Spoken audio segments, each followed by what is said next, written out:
আমাদের কোনো ওষুধ আছে কিনা দেখি, কে জানে ওষুধ আছে কোনো? না, ওষুধ নাই। যারা বলে আছে ওরা জানে না, এরা হলো মানে অজ্ঞ। তাহলে ওষুধ আছে?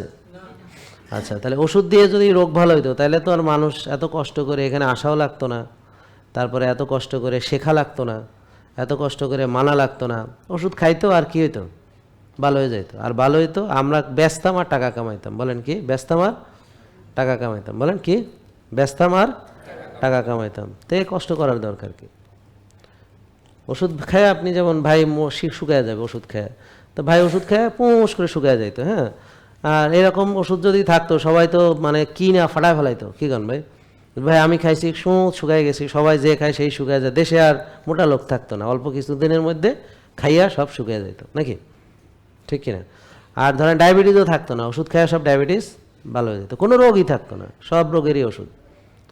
তাহলে যারা বিশ্বাস করে ওষুধ আছে তারা কারা?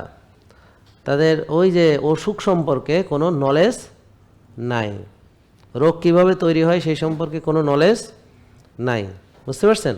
তা এরা কি হবে? প্রতারিত হবে, ধরা খাবে। এই ধরা খাওয়া থেকে বাঁচার জন্য কি লাগবে? নলেজ লাগবে। জেকে লাইফস্টাইল লিমিটেড, ওষুধ মুক্ত সুস্থ জীবন।